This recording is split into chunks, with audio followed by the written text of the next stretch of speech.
What is going on, everyone? So last week was New Year's Eve, and now we are officially in the year 2020. It's crazy to think about. I will forever be stuck saying 2000 teens for the rest of my life. But yes, 2020, here we are, a new decade, as one decade, the 2010s, came to an end. And in this video, I'm going to be ranking the top 10 very best, in my opinion, movies of the 2010s. Now, this is my list. These are movies that I absolutely loved, and I think these 10 movies deserve to be here in the top 10 of the 2010s. But of course, I do have honorable mentions. The way I'll be doing this is by going through every single year from 2010 to 2019 and giving my honorable mentions for those years. So let's begin with the year 2010. I only have one movie for 2010 as an honorable mention, and before I reveal what that movie is, I'm still confused why this film was released in February of that year. It was directed by Martin Scorsese and stars Leonardo DiCaprio. How could this movie not be later in the year? I just don't get it. But yes, that movie is, of course, Shutter Island. For the year 2011, I have X-Men First Class, Moneyball, and War Horse. For 2012, The Dark Knight Rises, Wreck-It Ralph, and Django Unchained. For 2013, Captain Phillips, The Wolf of Wall Street, and The Place Beyond the Pines. For 2014, I have a lot. I start with Captain America the Winter Soldier, Godzilla, Dawn of the Planet of the Apes, Whiplash, Nightcrawler, Interstellar, and Big Hero 6. For 2015, I have Mad Max Fury Road, The Gift, Sicario, and Creed. For 2016, I have X-Men Apocalypse, Hacksaw Ridge, Nocturnal Animals, Manchester by the Sea, Patriots Day, and La La Land. 2017, I begin with Guardians of the Galaxy Volume 2, Wonder Woman, Baby Driver, Detroit, It, Mother, Only the Brave, Coco, and The Disaster Artist. For 2018, Annihilation, Ready Player One, Mission Impossible Fallout, Spider-Man Into the Spider-Verse, and Green Book. Finally, for 2019, I have Us and Joker. You're probably wondering why I only have two movies for the year 2019, and the simple answer for myself is I did not feel like this year was as strong for great movies as previous years. But then again, I found that 2019 had a pretty deep year for movies. There are plenty of movies this year that I look back on saying, well, I could watch those and have a lot of fun. It was a good year for movies, but it was not a great year for great movies. So now let's get started with my top 10 movies of the decade. These are 10 movies that I think are absolutely fantastic, 10 of the greatest films ever made. This is my list, just to keep that in mind. These are 10 movies that I really love. You might not like them as much, but I think they are great. So definitely be sure to let me know down below in the comment section what your top 10 movies of the decade are. Now, without further ado, let's get started with number 10. Argo. This is an adrenaline-pumping film, one of the most intense movies you'll ever see. One of those films that you go to the theater and you will always be on the edge of your seat. The final act alone is why this movie is here at number 10 for best movies of the 2010s. Ben Affleck as the director was fantastic, and in this movie, as the lead star, he was so good along with the rest of the cast. Argo is one of those movies I look back on and say, dang, that was intense, and yes, the final act is awesome. Number 9.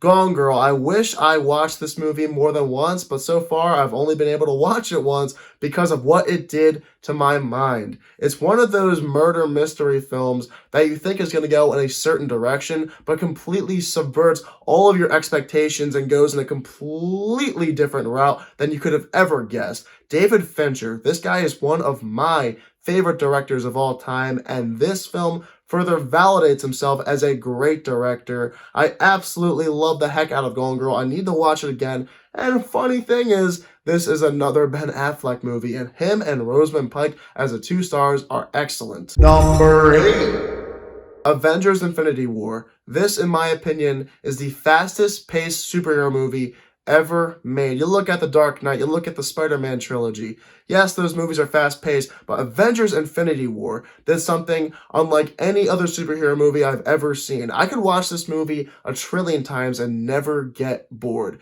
This is one of those films, you go to the theater, you leave feeling shook. I watched this movie, and by the very end, oh my god, the finale is insane. I did not see that coming. Yeah, you could have guessed it, but I didn't, and I thought it was amazing. Plus, this movie brings together all the heroes built up over 10 years from the MCU. It was so fun to see. I absolutely love Avengers Infinity War. Number 7. Warrior, an emotionally driven movie centered on cage fighting. It shows a family broken apart coming back together. The three leads of Joel Edgerton, Tom Hardy, and Nick Nolte are all excellent. This movie is a tearjerker. It's one worth watching. Absolutely one of the best movies ever made having to do with sports. Number 6. Toy Story 3. I still don't think there should have been a Toy Story 4 because of how well Toy Story 3 wrapped up the Toy Story trilogy.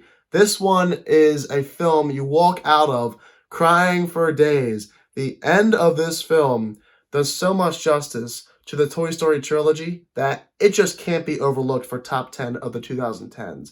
The cast who do the voices for all of these iconic characters are again terrific. The characters in this movie, nobody outshines the other. All of them get a good amount of time, which I wish we got in Toy Story 4. It's a well thought out film. The villain is one of the best villains ever made by Pixar. And in general, the conclusion of this movie is one of the greatest conclusions to any franchise ever made. So again, I ask the question, why was Toy Story 4 a film? I don't know, because Toy Story 3 wrapped up a great trilogy. Number 5. Prisoners. One of the best acted movies that I have ever watched. Hugh Jackman gives the performance of a lifetime. Jake Gyllenhaal is also in this movie, but you kind of forget because of how good Hugh Jackman is. The acting in this movie is top-notch and some of the best acting that I have ever seen. I have no idea how Hugh Jackman did not get nominated for this movie. But it's not just the acting.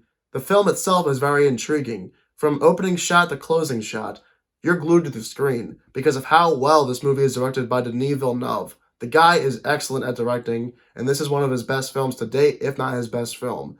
I look at this movie and say, dang, that was depressing, but that's because of how well this movie was filmed. You watch the father and mother grieving throughout this film. It really puts you in their shoes. Not many films are able to accomplish this, but Prisoners does it precisely. Number 4. Harry Potter and the Deathly Hallows Part 2. If you're like me and saw all the Harry Potter movies in theaters, went on this epic journey with these characters, then this movie probably hit as much for you as it did for me. Harry Potter and the Deathly Hallows Part 2 is an epic conclusion to the Potter franchise, or so we thought, with Fantastic Beasts and Where to Find Them. Nevertheless, I love the way this movie wrapped up the Potter franchise. It is about as good as you could possibly get with an epic conclusion. There is nothing else I would have ever wanted. You get all of the emotion, all the characters shine in this film. It is such a good finale to the Potter franchise, and I love this movie. Number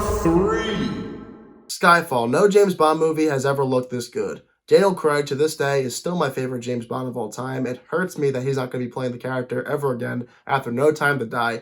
Nevertheless, we got a great James Bond movie out of Skyfall. It has immaculate set pieces. The movie looks great. We were also treated to some of the best action sequences of a James Bond film ever made. This movie has a great villain played by Javier Bardem. In my opinion, this is the best James Bond movie ever created. Number 2. The Revenant. If you've been following my channel over the years, you know that I love The Revenant. This should come as no surprise. Leonardo DiCaprio and Tom Hardy both give great performances. In my opinion, this is Leo's best performance to date. This is also a film that put its actors' lives on the line. And not many films like to do that, but this film, in order to make an authentic movie, they had to do that. Plus, this movie in general is ultra realistic. It's gritty, intense. The bear sequence is mind-blowing. I still have no idea how they did that to this day. And I cannot forget to mention that The Revenant is a beautifully shot film. Every single time I watch this, I become more and more impressed. It's one of the best looking films that I have ever seen. The Revenant is a classic. Number 1. Inception. I don't think I need to give an explanation for why I think this is the best movie of the 2010s, because as you know, this is my favorite movie of all time, and I cannot talk about it any longer because I've pretty much said everything I ever needed to say about Inception. If you want to know why I love this movie, well, I'll leave links to videos where I talk about this movie in the description below. So there you go. Inception is the best movie of the 2010s, in my opinion. All right, and there you guys have it. Those are my top 10 best movies of the 2010s. If you guys have your top 10 best movies of this last decade, like I said, be sure to let me know down below in the comment section what that list is. Next up, I'm going to be doing my top 10 most anticipated movies of 2020, so get ready for that video coming up in the next couple of days. As always, if you're new to my channel, hit the subscribe button and give this video a thumbs up if you enjoyed it. Thank you all so much for watching this video, and I hope you all have a fantastic day.